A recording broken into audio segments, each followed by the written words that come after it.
All right. Well, thank you, Coach Michelle, for joining us this evening.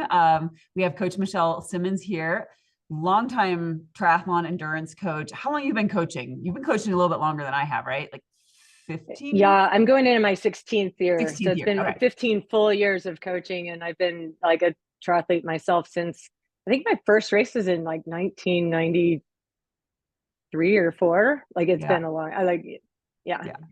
So, and then in the last, and I know you've been working on your own run. How do you phrase this? Like ability, like you're. It's not run form, right? Efficiency. It's like Efficiency. it's a Yes. movement pattern thing, Right. right? Yeah, it's like I like my run was stalled out because I wasn't moving well, and I was not alone in that, right? Right. Like the problems I have are very like common. Tons of people had the same problem, and I spent a decade trying to figure it out. Yeah.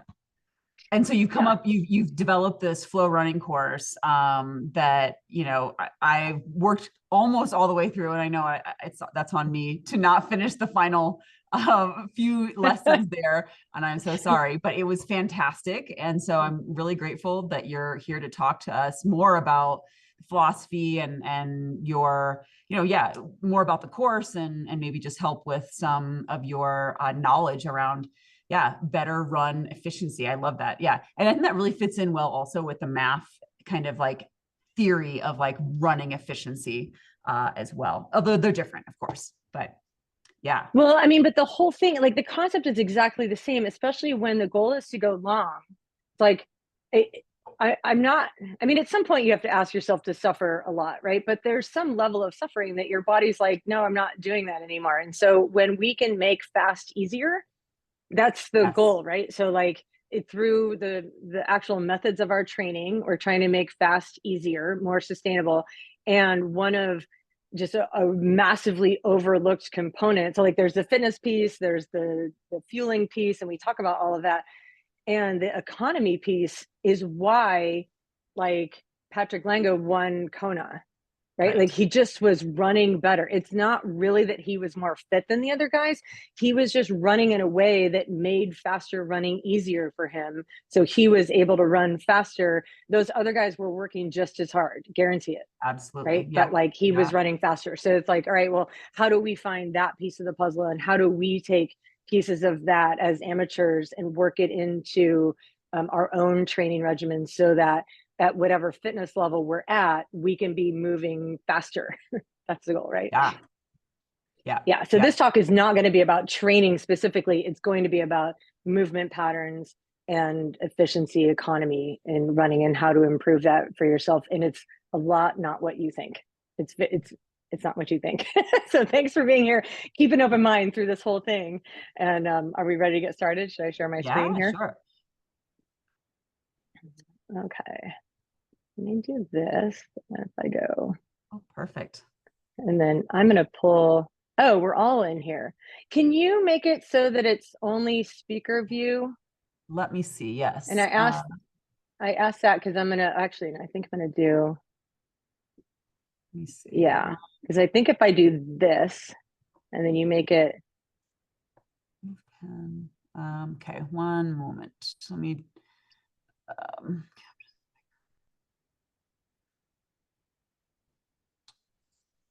Sorry, I should know how to do this. And they've changed Zoom so much that I'm like, where is speaker view? Where did they yeah, move this? I looked it up Oof. before we got started too. And then when I was playing with it, of course, I was the speaker. Yeah. So I was up and it was easy. I wonder if Mickey, if you and I go on like camera mute and then you just do that hide uh what is it? Oh, Hide non-video participants, maybe that'll work. okay. Let me see. And what if I start talking? Do I come up? I don't come up. One. Sorry, meeting. Okay, full. Enter minimal view. No, no, that's not it. We're getting there. We're getting there. it used to just give me like the different view options, and now it's just saying gallery view.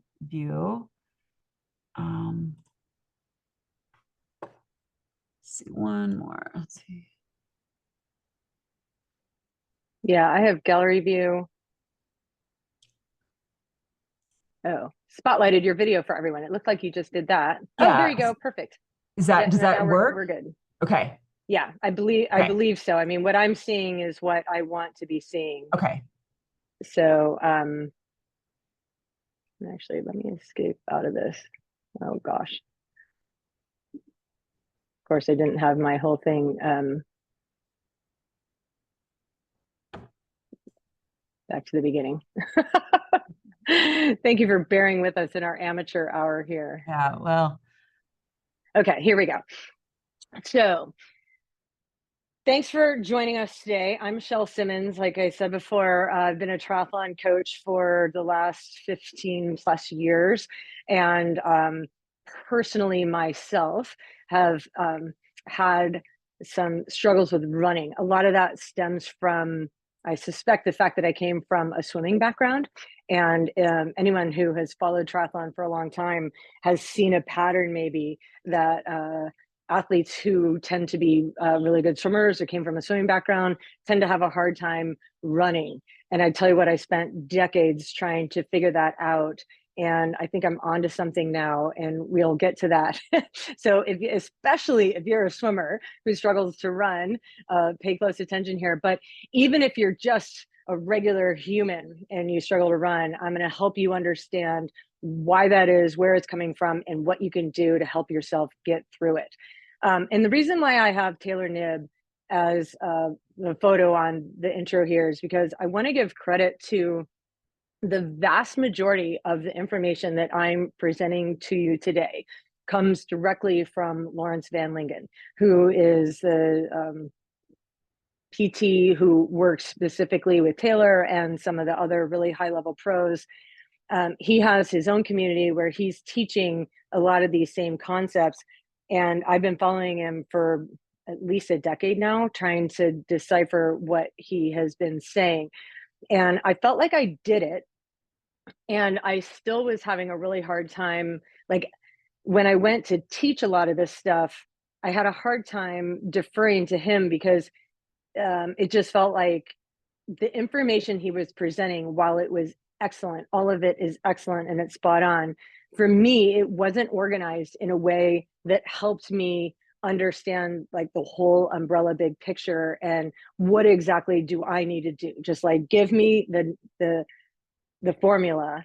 And I wasn't feel like I was getting that from him, but I was able to take the information I was learning from him and parse it out into what we could call a formula. And so that's the whole premise of this FlowRunning course. So FlowRunning is mine, and it is based off of the information from Lawrence Van Lingen, and I made it with his permission and blessing. I asked him if I could make this, and he said absolutely. So let's start with the story. Who am I? Like I said before, I was a swimmer, and I grew up swimming. And there are specific movement patterns that are developed when we are swimmers. And they're not conducive to fast running for most people. And so this is a picture of me that I dug through. This is probably from, I don't know, 2016, so maybe it was a while ago. But like I see these pictures of myself where I'm just like sitting back and it looks like gravity is winning and running is so hard.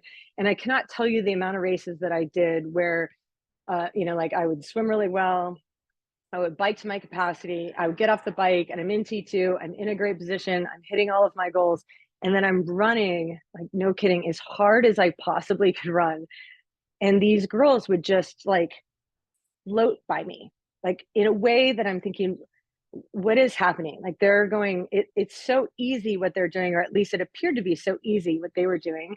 And yet for me, I'm like, I'm working absolutely as hard as I can, but what I'm doing is harder than what they're doing. It was just really clear to me because it wasn't that I wasn't running fast enough because I wasn't trying hard enough. It was that form that you can see here that I'm sitting back in. And what I see there now that I've gone through and like learned what I've learned is that I'm caught behind my hips And from that position, I'm not going to get good hip extension, which means my stride is going to be short. I'm stepping out in front of my center of mass, which means that with every step, I have to exert more energy to get like back on top of my center of mass and then move myself forward. So I wasn't imagining that what I was doing was legitimately harder than it needed to be. And it was a huge reason of why my run splits were not as fast as I wanted them to be. And so I spent decades, like I said, and here's another picture of me, which genuinely, like, I was so proud to see the one that's in the teal. It's like, oh my gosh, like that's what run form's supposed to look like, right? Like whenever you see what good runners or efficient runners are looking like, it's like their chest is up, you know, they've got some hip extension. Obviously, it could be way better, but the position, the body position there is just so different. The key thing here is that it's not something that you can just decide to do, like without going through a whole bunch of prerequisite processes. Achieving that change in shape of running, it doesn't just happen when you're out running. It happens as a consequence of the stuff you're doing outside of running, and because we want to be changing default movement patterns.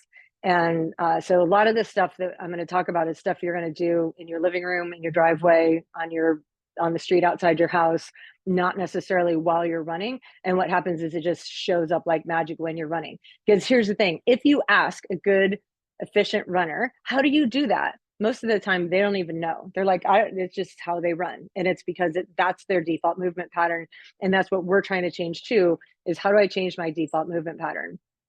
So a couple of the major things that we're trying to do, if you notice in the picture where I'm caught behind my hips, like my chest is sort of down and my hips are back.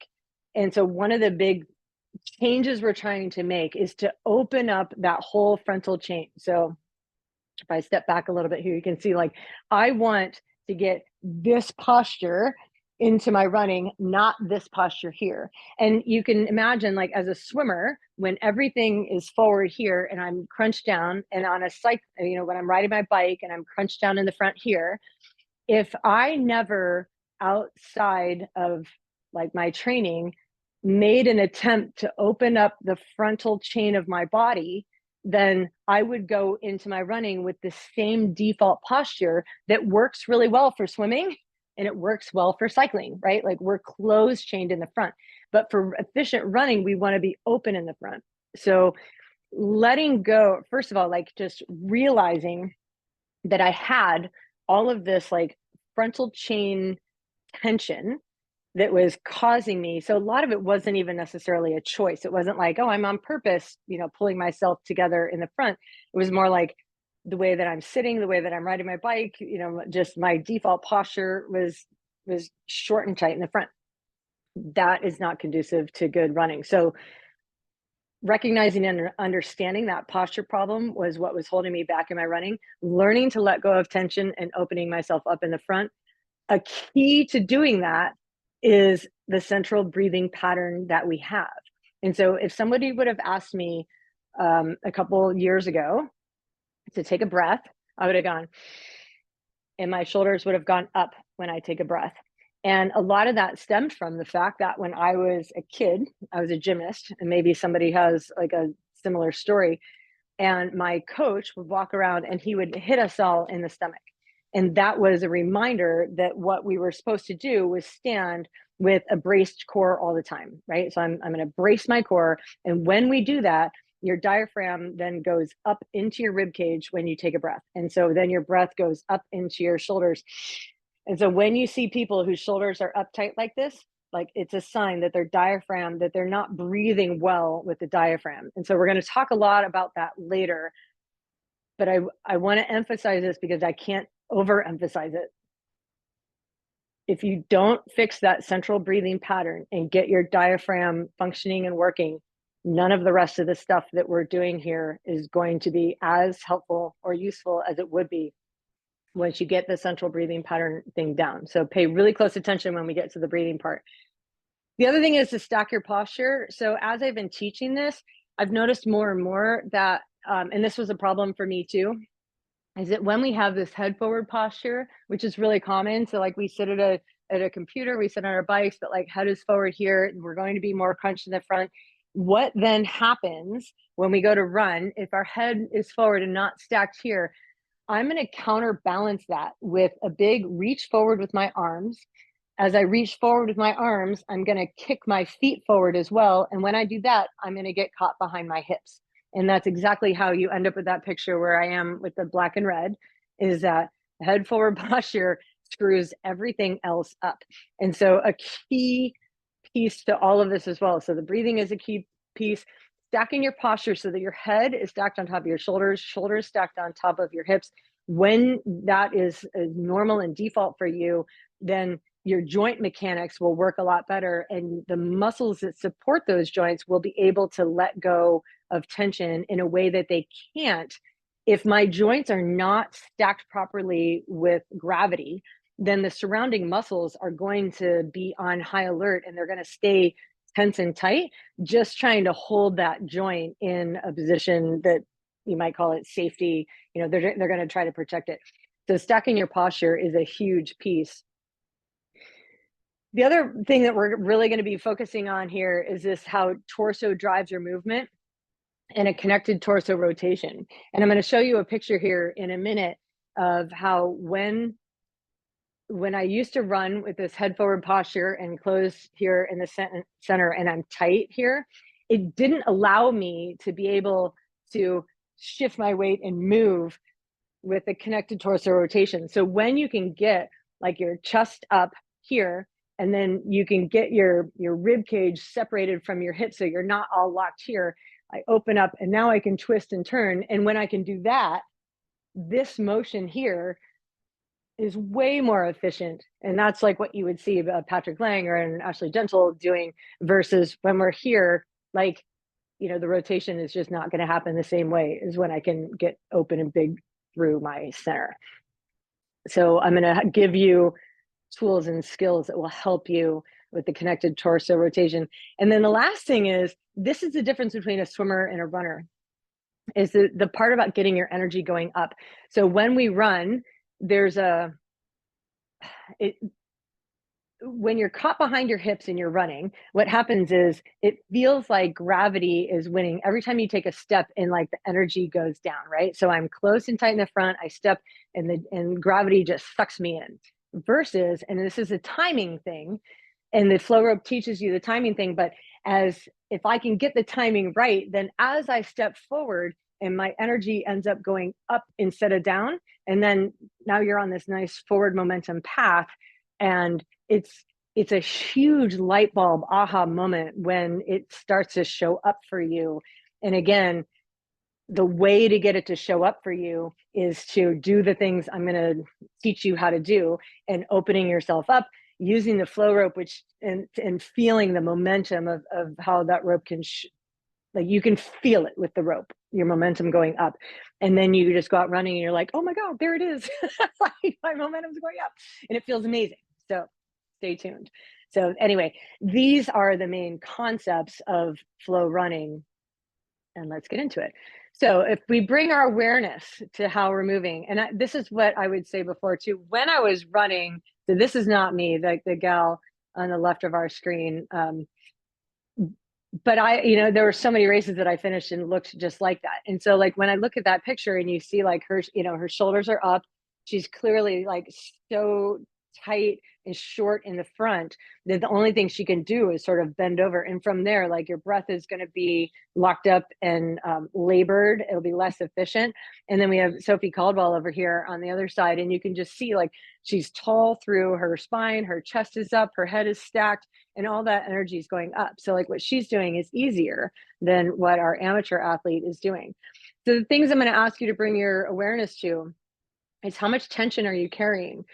And what's been interesting to me is, as I've been teaching some of this to some of the athletes that I work with in person, and they tend to think like, I'm not carrying any tension, I'm fine. And it's like, once you start letting go of tension, that's when it becomes really clear to you later when you are tense. And so what I would challenge you is, if you don't think that you're carrying excess tension right now, still go through all of these things that I'm going to ask you to do, and then note how it feels and compare that to next time, or like another, because the tension is going to come back. It's going to come and go.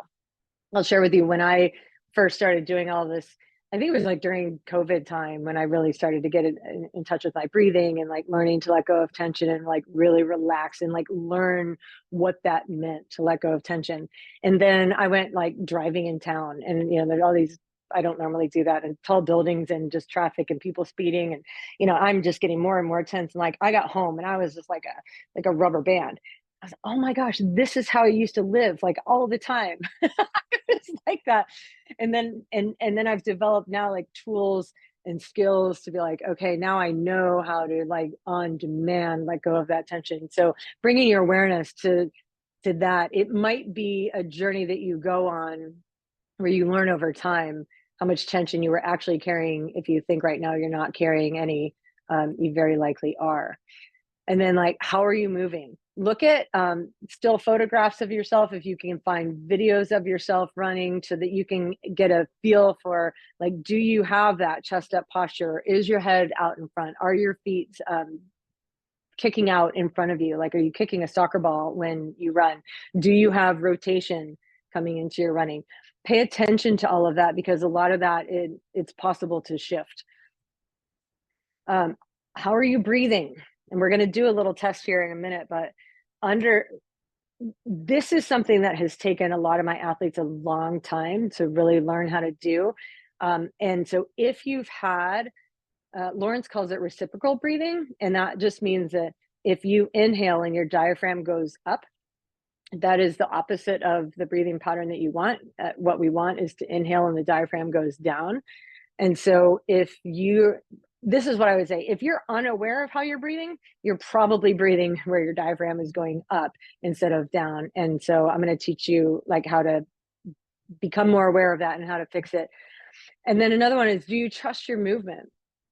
And my personal experience with this, and then what I've heard from other athletes too, is that when you get your posture stacked, so your head is on top of your shoulders and you're able to run, your pelvis is moving and you've got this nice rhythm going and you're balanced, this sense of trust that your brain will have in the positions that you're in when you're running, it's like you'll own that and you'll feel so much more confident, instead of when your balance is out and your head is forward, or you're twisted sideways, or you're kicking your foot out, or whatever.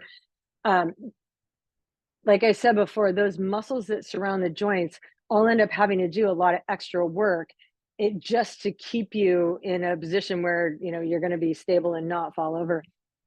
And it's just a lot of extra energy that is spent doing that. And so once you get yourself stacked, the innate trust that you'll have in your movement feels so good and makes like all of this worth it.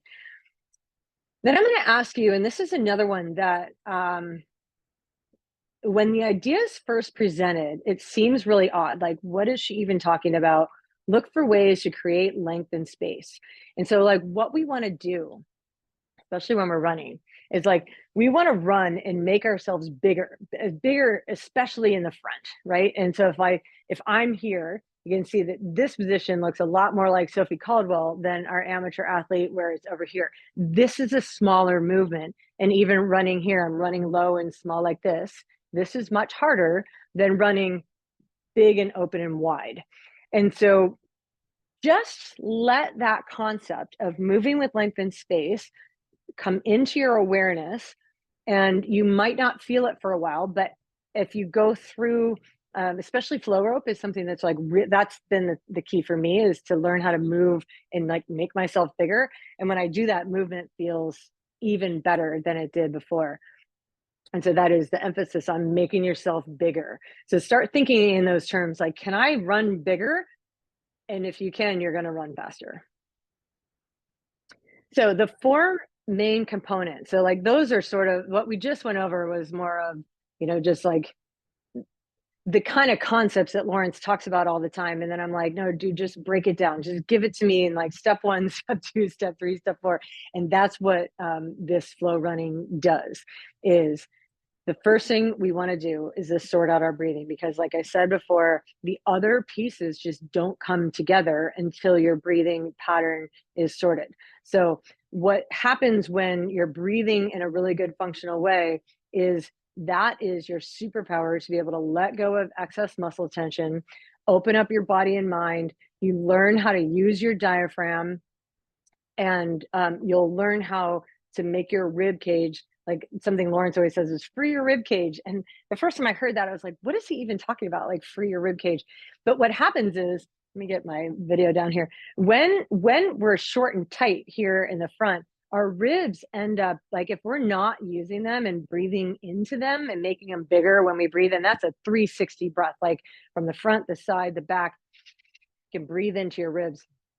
When you're not doing that, what happens is the ribs sort of get like locked down, and then they're actually inhibiting your breath. And so then you breathe up into your shoulders and you use your neck. You might even use like your lower back to breathe some, because you're not able to use effectively the muscles that were made for breathing. And when we're locked up like this, our hips are also going to be locked up. So you will not achieve this hip extension if your ribs are all locked up. Your ribs have to expand.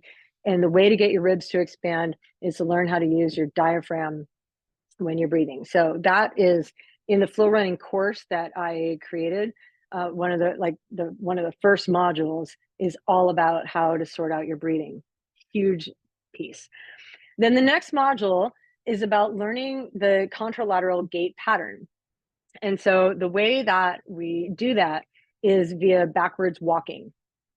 And there are several ways to backwards walk, and I'm going to get into this a lot more. So this, right now, is just sort of a summary, but the whole goal is I want to bring this rotation into my movement. So as I'm stepping backwards, I'm going to step back and notice like my torso, it rotated toward the leg that's in front of me. And then as I step back with my other leg, my torso rotates this way. And that mirrors this motion that we want to have when we're running. So once you open yourself up and then you learn this pattern as a default run, and it becomes the one that you can do without thinking about it, that's when it magically shows up for you when you're running. I will tell you, this was not a pattern that I had innately in me. And now that I do have it, when I look at other runners, is really clear which ones it just shows up for normally and which ones don't have that. If your hips are locked up, it's likely because your ribs are locked up. And when your ribs and your hips are locked up, you will not have contralateral gait pattern showing up for you magically when you run. So that's why we're doing it in the order that we're doing it, is like open up your ribs, open up your hips, get that gait patterning down, and then let it show up for you when you go running. The third module of the course is all about flow rope. And I have, this thing is going to show you because it has this weird, but this is my flow rope. I'm going to talk more about it in a little bit, but it's essentially like a 1 to 1.5 pound rope that's made out of like pretty high quality material, but you can really use anything that's about like 8 or 9 feet long, weighs about a pound, pound and a half, and you can swing that around. And I'll show you that in a little bit. What I found as a benefit for flow rope is that it really started to open me up. So like when we talked about before about how I'm like, I couldn't run well because I was like, it was like my whole frontal chain is glued down like this. And what the flow rope did is it allowed me to open up.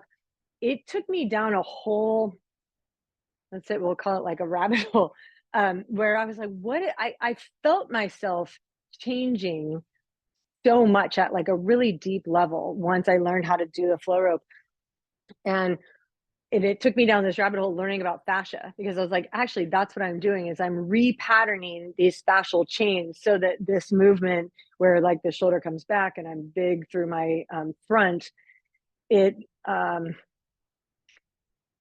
is what allowed me to open up like that. Since then, I've been flowing the rope for about a year. And I've noticed so many benefits. It goes so far beyond even what I put in the FlowRunning course, like the benefits to flow rope, but it really teaches you the timing of running. And so the timing of like getting that energy going up. And again, it plays into the letting go of tension, because what will happen if you get a flow rope and start flow roping, it's so common to not have the movement patterns down, but the be like carrying too much tension that you start flowing it, and then you're just hitting yourself a lot.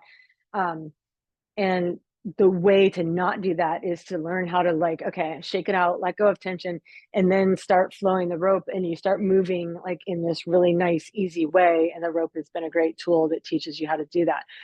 Once you have those first three things, I've sorted out my breathing, the contralateral gait pattern is default, I've let go of tension, I'm opening myself up with the flow rope, that's when we add the resisted walking, which is when we walk a tire. And in the course, I have a video that teaches you exactly how to do that, how to set it up. But the whole purpose of that is that it strengthens your glutes, it opens up your hip angle in a way, and I'll show you this too, like as when you're, so you basically what happens is we're have a tire with a rope that goes down around your waist like this. And as I step with the tire, it feels like to me, it's like if your hips were like, you know, those fulcrums that we used in elementary school, the ones that you would like, a compass, and it had a fulcrum and you had to like draw a circle with it. So imagine one that was really old and it was rusted and you couldn't like open it up to draw a bigger circle. I was like, that's what my hips were like. It's like they're old and they're rusted and they don't open up like this. And but if you want a longer stride length, your hip has to be able to extend. And it felt to me when I added the tire in, was like, oh, I'm opening up my hips now and I'm able to extend and get a longer stride length. The reason that the tire walking comes last is because it is a specific strength move, and you'll feel that you're strengthening your hips and you're strengthening your glutes when you do it. You want to have the movement patterns ingrained as default before you start walking the tire, because you don't want to load a dysfunction. So if currently you're moving dysfunctionally and you're like, I'm just going to skip those first three steps and just go to the tire walking, you will not have the same benefit as if you do the first three steps and like get yourself sorted. And then once you're able to do it well, that's when you strengthen it. And that goes for pretty much anything. Like even if you have an injury and you're going to go to the gym and like strengthen it,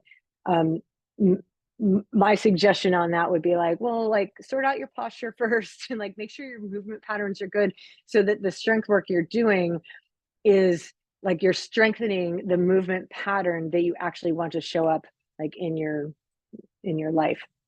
All right, so step one, sort out your breathing. The main components to this, I'm not going to go through it all. The course that I laid out goes through like lots of videos on this, so I'm just going to give you a little synopsis. The first thing you want to do is slow your breathing rate down. Most people breathe too frequently, too fast, and it's short and shallow.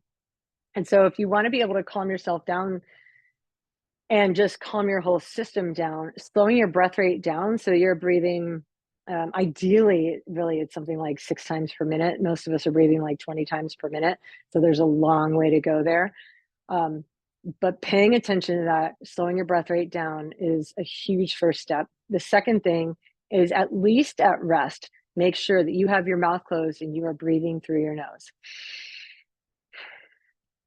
And just really, if you just did those two things and noted like how much calmer, how much better your brain works and how much calmer you are, those in and of themselves would be great. But these haven't addressed the diaphragm yet. So the diaphragm, expanding on the inhale. So again, your diaphragm is this muscle that sits underneath your rib cage, just like this. And so what you can do, and this is how I learned how to use my diaphragm, because like for decades of my life, I wasn't using it properly, is I would just put my hands right here at the base. So like these are where my rib, the bones are there. And I would inhale. And if you notice, my hands got wider. that's a great sign. That's a sign that my diaphragm is going down as I inhale. And what that's doing is it's creating a space in my lungs to pull and suck air in. And then as I exhale, the ribs get smaller. It's because the diaphragm, that's when the diaphragm should be going up. And so you can play around with I think the physical cue of having your hands here and making them get wide is the way. It's a really good way to learn and to see if you're doing it right. And if your hands are not expanding as you're doing it, then you're not using your diaphragm. So like keep chipping away at that until you do. And the whole idea again, that make yourself bigger. So this moving with length and space, make yourself bigger when you inhale. You don't want your shoulders to go up. You want your chest to get bigger, and you want your ribs to go wide. And you can even feel it like in the back of your rib cage. And when you do this, what happens is your ribs start to become free and mobile. And guess what? When your ribs are free and mobile, your hips can be free and mobile. And from there, you can have better extension when you go running. Your whole system, if you do these things and you breathe in this way, your whole system will relax. If you're measuring HRV, you might see that showing up in your HRV measurements in the morning. You might see that those are higher. You might find that your ability to go to sleep at night is better. You might find that you don't overreact when your boss yells at you at work or those types of things. You end up just being able to solve problems more with a sense of calm, creativity. So even if you weren't running, this is like life advice for everyone. Sort out your breathing. So here's a little test for you. So whether you're watching this on record or if you're here live right now, can you make your ribs expand? So go ahead and just try it. Put your hands on your rib cage and take a breath. And can you make your hands get wider? Can you make them shrink down? If yes, great, keep going. How big can you make your rib cage? What do you notice about your movement when your rib mobility improves? You might find that like, oh, my rotation is better on that. If no, and this is common, like in workshops that I've taught, people are like, oh yeah, my rib cage doesn't move at all when I breathe. But my shoulders go up, like that is a sign. So you can either decide that you found room for improvement. You can chip away at figuring this out for yourself and know that there's a huge upside on the other end. This is where I eventually got to. I will share with you that the first time I heard about making my rib cage expand and my diaphragm should go down when I breathe, and I didn't understand all that, I took the second route, which was to decide that this is a dumb idea and it doesn't really matter. So I'm just going to carry on with no change. That's what I did like a decade ago. I'm like, somebody told me to, make your belly get bigger, make your ribs get bigger. I'm like, what is she talking? I can't do that. Like, that's dumb. And then I just ignored it because I didn't want to deal with it. And that was a mistake. Life is better. So I'm going to recommend that you go with number one, but you are an individual that has choices. So if you want to think that this is a dumb idea, then just shut the rest of this recording off. This is a prerequisite to moving better. All right, so then part two for moving on to this contralateral gait pattern. So you see in this visual here, I love this visual because like from up above, you can see that what's happening here is that the trunk rotation is a huge part of your gait. It's necessary, like not just for the rotation of your torso, but it's how you get your hip to extend is when you can get the rotation. It's going to happen so much easier if you have the stacked posture. So bring your awareness to like, where is your chin? If your chin is jutted out forward like this, get it back in line, bring your awareness to that, like roll your neck around. You'll probably reduce your headaches if you can get your head stacked on top of your shoulders and shoulders stacked on top of your hips. That is where it's going to be out at. You want hips that shift and move. And remember, so all this is coming in the order. In order to have hips that move, I have to have ribs that move. So that's why we did the breathing first. So now I have ribs that move. Now my hips can shift and move. And by the way, I'll show you this. So my hips, as I'm walking and moving, your pelvis is doing a motion that's like this. It might be months of working on this hip shift before you really feel like, oh my gosh, my hips are totally shifting and moving now. And when they do, your ability to land on your foot, travel over it, get nice hip extension, and feel like you're floating forward improves dramatically.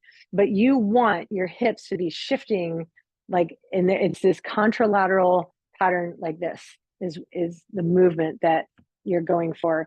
And the contralateral gait pattern when we're backwards walking can help with that a lot.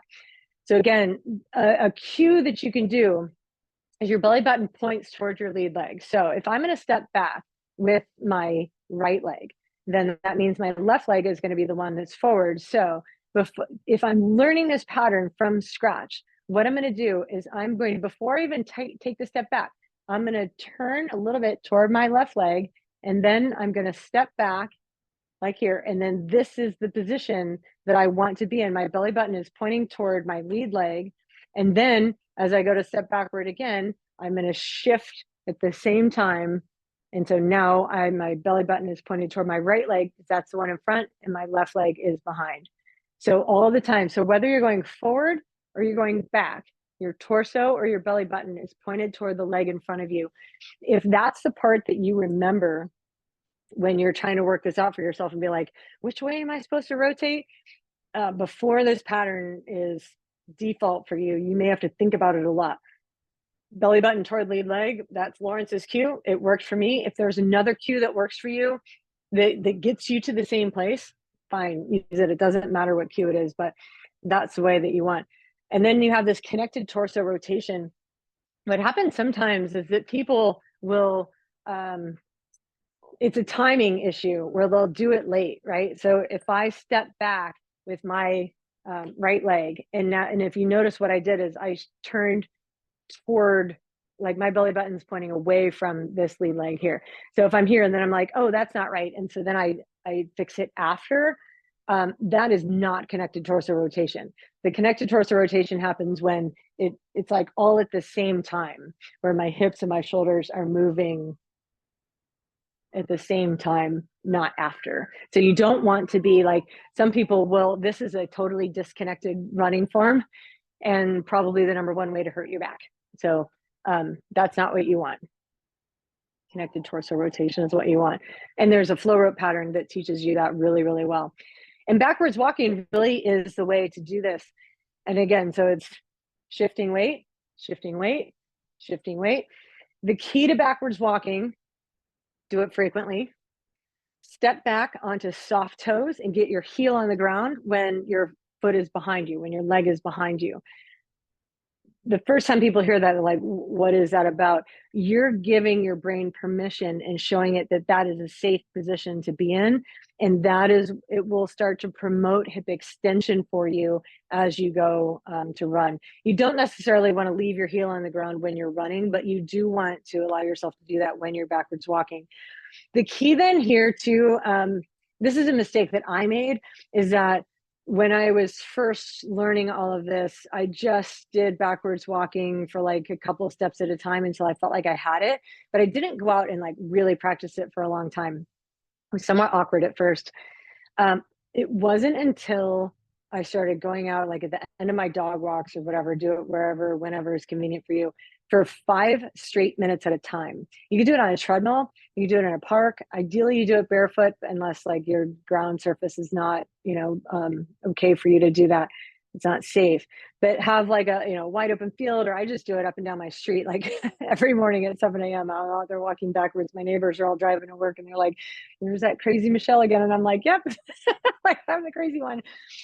There's something magical though happens in your brain after 2 or 3 minutes. That's where like the neuroplasticity starts to take place, and where your brain, like if you want this to be your default patterning, doing it for 5 minutes straight is the way to teach your brain how to do it, so that it just shows up naturally for you. If you go and you take 10 backwards walking steps around your house, just like from your living room to your kitchen, that is not a way to like get your brain to like really ingrain this pattern. So I'd say like 5 minutes a day. Lawrence was on a call this morning and he was saying how like Taylor Knibb, she walks backwards on her treadmill every night before bed and says it helps her sleep because it like really just calms her whole system down. So if you have a treadmill, that'd be great. Walk backwards on the treadmill. You can set it to like an 8% incline and walk backwards on an incline for 5 minutes and then walk backward on a flat for 5 minutes. Those are all really good, like best practices to do with backwards walking. Because again, the goal is to make this a default patterning so you don't have to think about it. At first, you will likely have to think about it, and ideally going forward, you won't have to after that. So the reason that I share these pictures is because, so the one in the red and black, that's me, unfortunately, again, years ago. But the reason that I shared this one is I found it, and I'm like, look at how straight my torso is, right? Like I'm running square.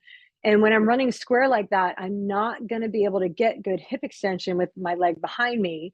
So in the middle, that's an athlete that I coach, a young athlete. She took on the backwards walking, the flow rope, the tire pulling. And because she was young and she was a good athlete, she learned it really fast and her running improved. Like it just went through the roof and it was beautiful to watch. And I'm, getting these pictures of her running. I'm like, look at that. It's beautiful. She's got, her torso is twisted. Her belly button is pointed toward that lead leg. She's got beautiful hip extension. And then on the other side, that's Ashley Gentle. I actually took that picture because I was at the London T100 race. And I was, trying to analyze all their run form, of course, but it's like, these are the things that were like, if there's a cues for running is that, the torso rotates, which allow the hips to open up. You want relaxed ankles because again, relaxed ankles will allow your hips to open up. And then that front knee just floats forward. So if you can imagine, I'll just show you. So if I'm here and I'm driving my knee forward, right? And I'm driving it and I'm lifting it. Do you see what happened here as I'm driving it? I'm driving my right knee forward and my left shoulder comes forward and I'm crunching in the front. So like, that's the opposite of what we want, remember? Because like, we don't want to be short and tight in the front. We want to be big in the front. So if instead of driving the knee forward, if we just let it float forward, that's how we can get this upward motion and my shoulder goes back, I'm opening in the front and here we go, right? So if there's a cue that you want to take from this, relax ankles, knee floats forward, those are really great cues to help you go from like that crunch position that I have there to one looking more like Erin or Ashley here. All right, so part 3, flow rope teacher. So I'm like just absolutely in love with the flow rope at this point. I will share with you, well, let's go through this and then I'll tell you what the flow rope teaches you. If you use it right, it will teach you how to move from the center out. It is totally possible to stand with the flow rope and start swinging it around and not actually use your body. Like you can just flow with your hands and do hands only with the flow rope and not move your body. And the way to get the most out of the flow rope is to let your whole body move and think of it like you're dancing with the rope. So when you do that, you're animating your hips and your spine. You may feel, and I experience this, and then I hear it a lot from athletes who start using a flow rope, is they're like, I feel something definitely different in my back. Like you might even feel like some soreness at first. And as long as it's not like bad pain, which it shouldn't be, it's just more of like you're waking up muscles that haven't been used for a long time. Like I mentioned before, I really noticed that I was repatterning and opening up my fascia, which is like the connective tissue over all of these muscles that allowed me to open up and get bigger. And when you get the timing of the rope right, you learn how to get your energy going up, which is the opposite of when like swimmers who have their energy going down. The other thing is it really teaches your brain rhythm and flow. I encourage people when they're using a flow rope to like let the rope hit the ground each time, and you get this nice like head over foot. So if I'm swinging the rope backwards and I have this head over foot, so like as I'm as the rope is hitting the ground on my right side, my weight is on my right side, my head is shifted over to the right side, and then I switch it over to the other, and now I'm on the left side, my weight is on my left side, my head is over on the left side. And it teaches you this. Once you start getting that, and then you start watching, professional runners run. I was watching Martin Van Riel this past weekend. The commentators are making a comment about how his head is bobbing from side to side. And I'm like, yeah, that's exactly right. Like, that's exactly what he should be doing, is his head should be bouncing from side to side, from step to step. And that allows him to find really good balance and run even faster. Then the connected torso rotation, there's a specific swing called the dragon roll. And it's the one that I demonstrated exactly how to do it in the flow rope course that I teach. But it's like, it teaches you, in order to do that swing, let me show you on this video, the movement pattern is really like this. So it's like, as my right hip and shoulder come forward, then the left hip and shoulder are going back, and then vice versa. So it's like learning how to do this. And one of the rope swings we do too, when you get your hands separate like this, what happens is you start, the cue that I use in the course is that your hands dance with your chest. And so as you're running, and now you have like this motion, and it's easy, and it's ingrained and default for you. And you notice that my hands are just going along with my torso. So the movement is being driven by, my hip, and my shoulder goes back, and my hands are just along for the ride. And runners will get in trouble when they swing their arms too much. So if I swing my arms really hard, do you notice how, like, this pattern, I got way out of pattern. So you can throw yourself way off if you're overusing your hands to drive your running movement. So when you use the flow rope and you learn how to initiate that movement from your hips, then you can just let your arms go along for the ride. And it's like, oh, that's so much easier. And it feels really flowy and nice. So that's another cue, is that your hands are just dancing with your chest, and that connected torso rotation feels great. And then, so this last part, develop patience and grace, I will share with you. When I first got the flow rope, I was terrible at it. Like, I got it because Lawrence said you have to get it. And I started playing around with it, and I was like, this is stupid. I can't do it. I don't know what, this is dumb. And I put it down for probably, I don't know, a month or two.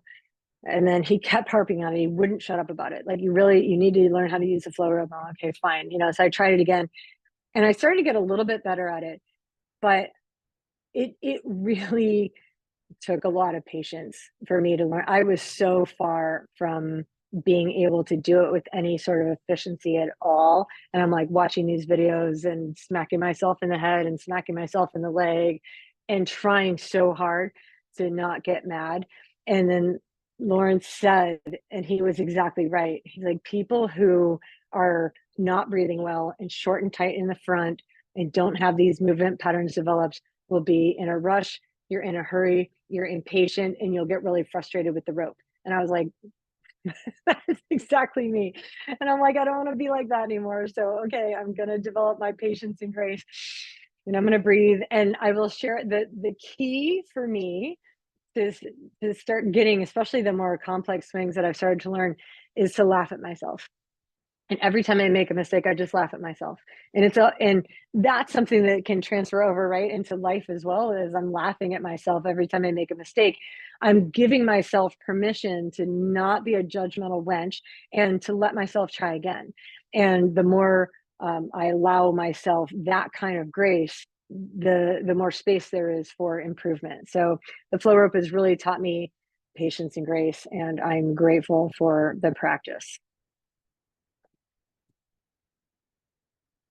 And then finally, the last piece of it is we're walking the tire. And so this is a picture of an athlete of mine when I went and got a bunch of tires. You can go to like any tire shop. I went to a local Honda dealership, at least here in Hawaii, like I think they have to pay to get rid of the tire, like to recycle them or whatever. So most car dealerships will keep lots of tires. And if you ask them for one, they may give it to you because it actually saves them money to not have to recycle it. And then what you do, and I explained this in the course, but you just get like sort of a long rope, you drill a hole in the tire and you connect that rope to the base of your hips, basically. And so again, it's after you develop the other patterns, now we can add resistance. And when we do that, you further open up that hip angle, which is allowing a longer stride length.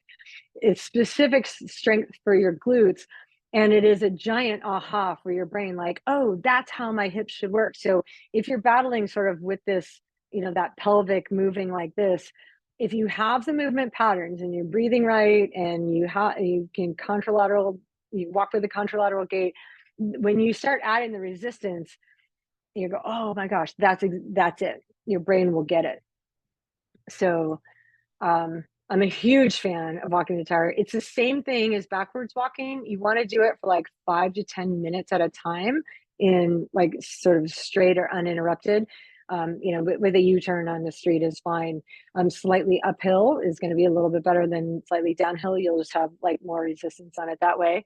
And there's another way to do it for like people who live in cities, or you're in an apartment building or something like that. I show in the course an alternative way to do resistance walking on a treadmill, which is basically like you take a resistance band and you connect it to something heavy like a kettlebell or a door or something behind you, and you can stimulate that resisted walking on a treadmill, and that tends to be convenient for athletes who travel or live in an apartment building or whatever. So anyway, that's all I have for you here. I have my contact information. I will send this all to Mickey so she can email it out to you.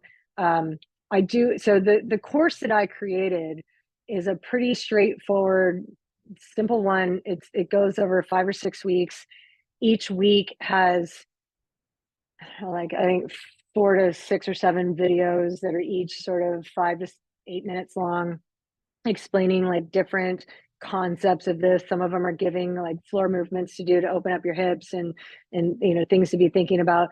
I teach specifically about different flow rope patterns, and the ones that, so there's like 100 different flow rope patterns, and there's a few that are very specific to running, and those are the ones that I teach in the FlowRunning course, since I break it down step by step and like teach you how to do that. I created a discount code for you guys. It is only good through November, but you still have another 10 days or so on that. The code is Flowvember, which is my own little thing that I've been doing this month, where I've been trying to flow rope every day. My life has gotten better since I've been flow roping every day, I'll tell you that. So anyway, that is all I got for you.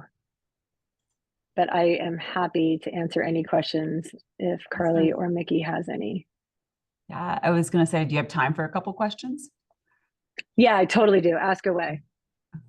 Well, I just was going to add on that the course is very digestible. Like, yeah, you mentioned the videos were like 5 to 7 minutes. It's just really like, you don't need to sit down for an hour to do something. You can kind of log in, do a little bit, and then go practice for the week. And at least when I was taking it, you were delivering it every week. Is that still how it works, or do you give everyone everything at once now? So I switched it a little bit in that the only thing that I changed was when you buy the course now, you get the first week, which is the introduction, and the second week, which is the breathing, and then from there it's every week. Okay. And so like you get to jump into it a little bit more earlier than you did before. But the reason that I have it doled out week by week is because like it's really important to have those, like the prerequisites done. So it's like practice this for a week and then add this piece, practice that for a week and then add the next piece. And that's just how you're going to get your best benefit. So many athletes are in a rush and in a hurry, which is like the opposite of what we're trying to teach here. And you're like, just get to the bottom of it. Just give me the tire pulling, Michelle. And it's like, no, earn it. So yeah, that's my thinking. Yeah, no, I love it. Yeah. Well, Carly, do you have any questions? No questions, but it's fascinating to see the differences in the pictures of like the red and black kit to the newer photo, and then just the different, like you look so much more comfortable in that slight lean forward, the opened up, and I'm just like, oh my gosh, what a difference of like this like really rigid, just kind of stuck movement, and how much you just look so much more comfortable. And it genuinely is like, it makes running actually feel better. And the thing is, like, for decades, people told me that I had crappy run form. It was like, Michelle, your run form sucks. I'm like, yeah, I know, right? But like, I didn't know what to do about it. I don't know how to fix it. Like, I'm doing the best I can. Or like, stop kicking your feet out in front. Well, it doesn't like work. Like, I can't just stop kicking my feet out in front if my posture is bad and if I'm literally so closed and tight here in the front that like there's no getting out of that until I teach myself to get out of that. And that only happens on my living room floor, right? Like, it doesn't happen when I'm out running. Yeah. Like, you can't fix it there. So I was really pleased to finally see that, like, oh my God, like that's what it's supposed to look like. And, you know, and that was a year, right? You know what I mean? Like, it wasn't like I did all these things. And I mean, if your run form is not as bad as mine was, right, you're going to have like quicker progress. You're a little bit younger than I was. I was 50 when I was learning all of this. I do think that, you know, we should have realistic expectations, and the older we are, the longer we have been in these movement patterns, right? So like the longer it's going to take to open up. My gals that are in their 20s, like, they get this stuff immediately. You put a flow rope and they screw it up at first, and then 3 minutes later they're like, I got it, coach. You know, and then I have other athletes who are 60 and they're like 3 weeks later, I don't know, I still don't have it. You know, so like, take it all with a grain of salt, be patient. The longer you've been stuck in locked movement patterns, the longer it's probably going to take you to, like, it took you a long time to get there. It's going to take you a long time to get out, and time is going to pass anyway. And the journey is worth it. Right. And I really think that like now is the time to just break down your running form, right? Or like the movement patterns. Teach yourself these new movement patterns now, and then running will just feel so much better. And the other thing you had mentioned, your plantar fasciitis, there are people who fix their breathing and their plantar fasciitis resolves itself. Like, because it's an extremities thing. So if we think about oxygen delivery, so the diaphragm is meant to work like a pump, and it should be pumping and like really helping all of our blood flow, especially to the extremities. And so before I fixed my breathing, I'll tell you a couple things. I used to think that I had Raynaud's, like I didn't have good circulation in my fingers and my toes. And if I got cold or like swam in cold water, my toes would just be straight up white. Like there's no blood in them at all. And my mom was like, oh yeah, you know, your grandma had Raynaud's. And I thought, okay, it's just like this disease that I have that more of my circulation sucks. And now I'm like, oh, my grandma also didn't breathe well. Cause like, as soon as I got my diaphragm pumping, is like, there's blood flow to the extremities. And so lack of blood flow, lack of oxygen delivery will result in some sort of injury compensation at the extremities. And so like your lower legs, your calves, your Achilles, your plantar fascia, all of those, like to resolve them, you want oxygen flowing there, which means you need blood flowing there. Use your diaphragm as a pump to get blood flowing there, and then note how much better it feels. Yeah, when I've done some of the breathing pattern exercises with Lawrence, the one, I can't remember what the app he uses, but it's basically like to try to slow your breath down, hold your breath. Very challenging. I've always had a hard time holding my breath. So even though I feel like I have good breathing patterns, like I know there's improvements to be made. And when I do practice it regularly, I have also found that I have less numbness. Like I've had some weird numbness in my hands when I sleep now. And it's only come on the last few years. I was like, oh, it must just be tension or stress or whatever. But I don't know. You know, as we do get older, well, and yeah, life stress and you know, whatever it might be, I think but where I was going with that is it's improved when I have been consciously working on breathing patterns and like slowing down my breath and using my full diaphragm. But yeah, the thing I was going to point out. And so there's yeah. Okay, go ahead. No, go, please. Well, I was going to say there's one of the lessons in the foundational breathing part of the course is about CO2 tolerance. And that's the whole thing about breathing. The CO2 tolerance thing is one of the most fascinating concepts I've ever come across. And like I did a whole 5 or 7 minute video like on this in the course, but I'll give you a little synopsis now. But like, so we each have a sensor in our brains, and you can think of it like a smoke alarm, right? So like a smoke alarm it's very, very functional. Like you want a functional smoke alarm. You want, like, if your house is on fire, you want the smoke alarm to go off. You want it to warn you.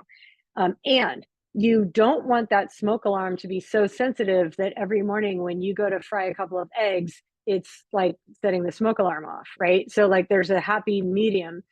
The CO2 sensor in our brain is similar in that it serves a really good function. When we have too much carbon dioxide buildup in our blood, we want to know that. Like that is the stimulus that makes us want to breathe. And it can be very miscalibrated where like your CO2 sensor in your brain is extremely sensitive and you want to breathe all the time. And that is the impetus for overbreathing, for breathing too frequently. And so once you learn and understand that, that has helped me a lot when I go to do the breathing, like the breath holding stuff.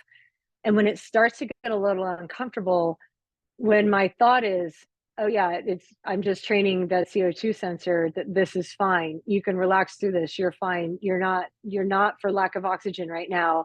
It's just that there's a CO2 that's building up in the bloodstream and it's fine. There's no need to panic. What's interesting is that when you do that, so you notice that any kind of stress increases or decreases our CO2 tolerance. So like when we exercise, we start to breathe faster. When we get stressed out about anything, right? Like your psycho brother who you can't stand just said that thing to you and you're like, oh, wow, and you're mad about that. The first thing you're going to do is start breathing faster, right? So like stress causes us to breathe faster. Stress reduces our CO2 tolerance. And so then when you're like, okay, if I increase my CO2 tolerance, I increase my capacity to handle stress. I'm like, oh my God, okay, that's a superpower in pick an area of your life. So I found that my ability to deal with dumb assholes is so much higher. And you can record that. Especially right now, that's an important skill to have to be able to handle dumb assholes. So like improve your CO2 tolerance and watch how much calmer you can be in the face of adversity. And so again, like benefits that go beyond running. Yeah. Yeah. I really think the philosophy is, it applies to so much more outside of running. It's really overall, mental health and physical health too, right? Even if you're not a runner, if you are doing doing the breathing, doing, the mobility, and it's so important. But yeah, I wish that I probably could go back and dig through old videos. I'm sure my parents have videos of me running in high school before I started the whole triathlon thing.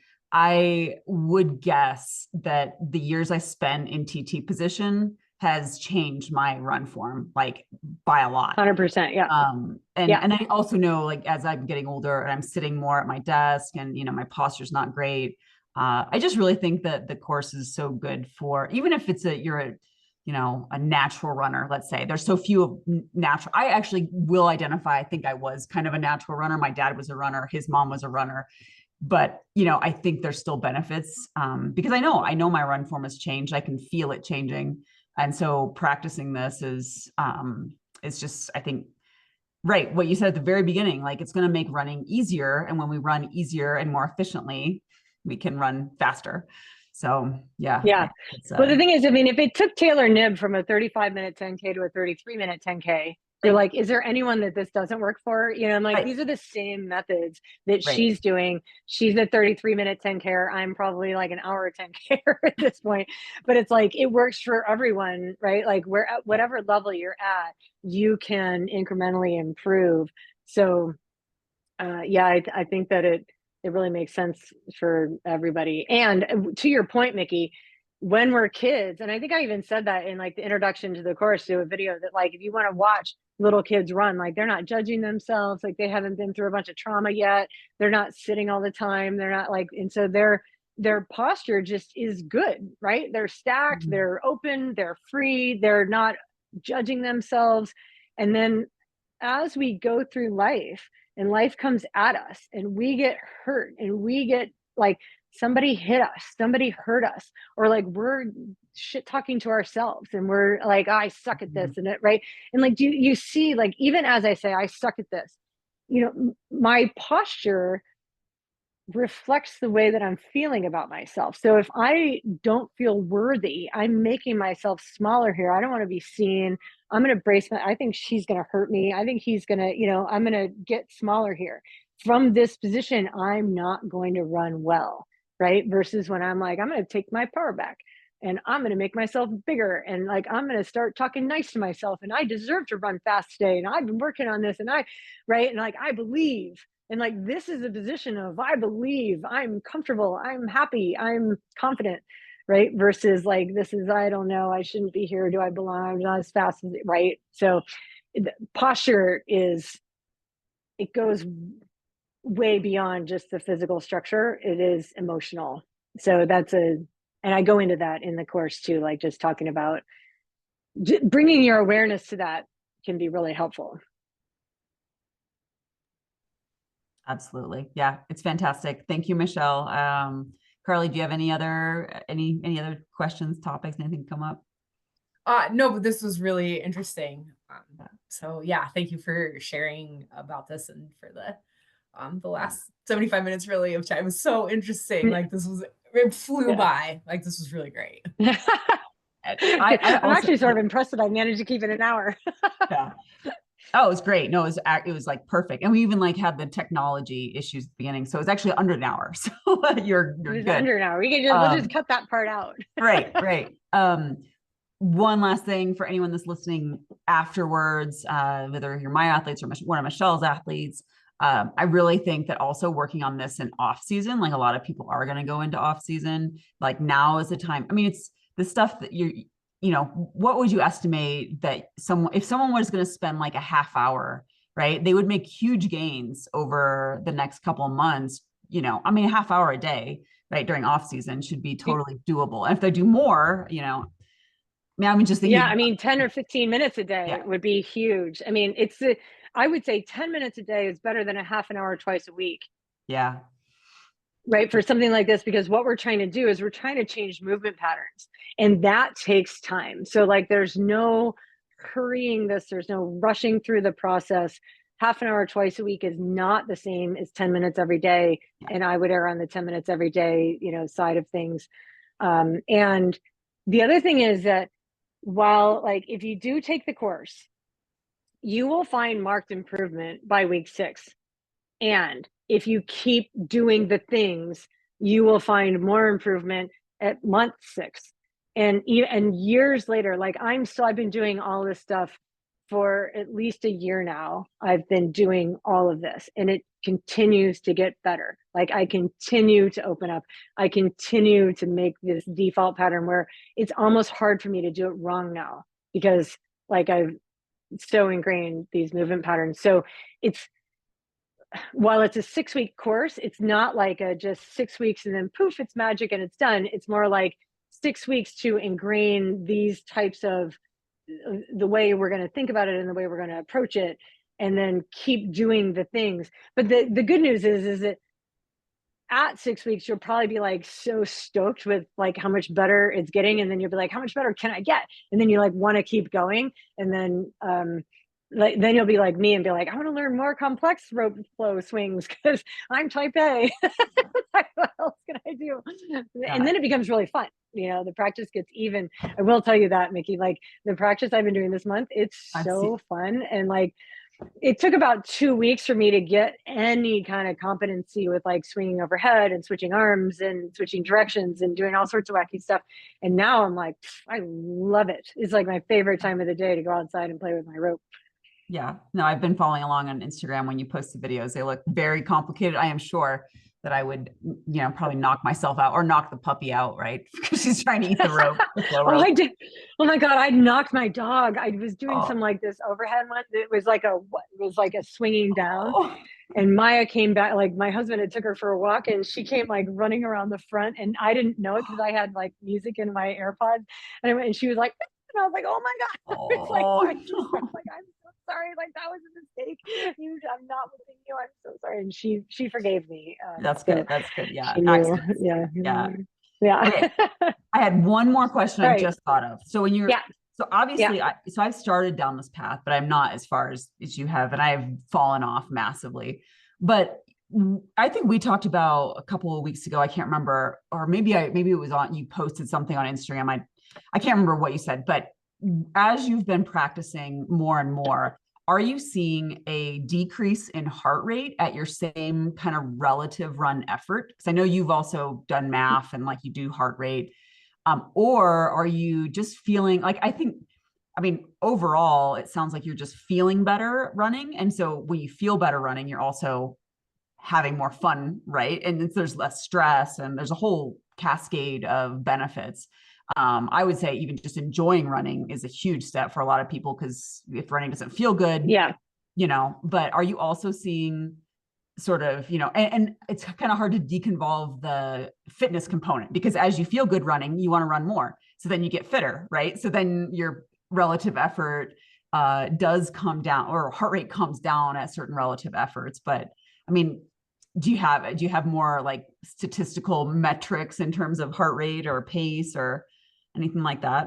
Yeah. So I haven't done like any math testing, right? So like I haven't gone out and like, part of it is because where I live, it's super hot and humid all the Yeah. time, Yeah. and it's really hilly, right? And like I just don't even have a flat road in my town.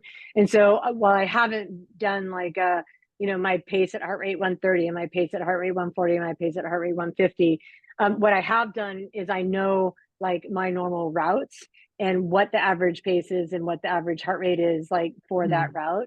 And it's been incremental, but for sure it's coming down. I had like my heart rate, it's been actually really interesting. And it might be because I haven't been doing a whole lot of hard running, but it's like running faster feels easier, but because I haven't done it in a structured way where I'm like training, I'm not going out and running like 8 400s or like trying to push that way. So I can't say that, like, I don't know, I'm not training for a 5K or a 10K. So like, I don't really know, but when I run faster, it feels so much better and absolutely nothing hurts. And I can do it for longer before I feel like I have to stop. Right. So like, there's a part of me that's a little bit curious, like, like maybe I should go run a 5K or a 10K. And maybe at some point I will. I don't have a personal competitive urge anymore. What I have is like, I want to enjoy my movement.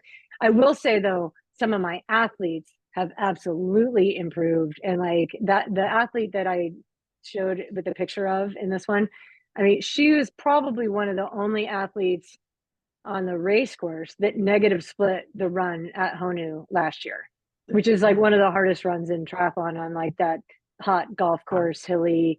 And I mean, I saw her come around the first lap and she looked great.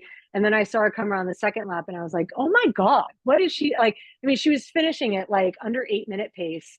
It was just ridiculous. And she's like, I just felt so good. Like she got into this groove. And, obviously she had trained appropriately. I mean, she slowed way down in the beginning. And then she did all the things to make her run form more efficient. And then it was like, when you let her off leash with the fitness she had and the economy she had, and like she hadn't tried to run 13 miles like that, like since she had been doing all the things, and she shocked the hell out of herself. And she, where did that come from? And I was like, I know where it came from. Good job. Like, you earned that.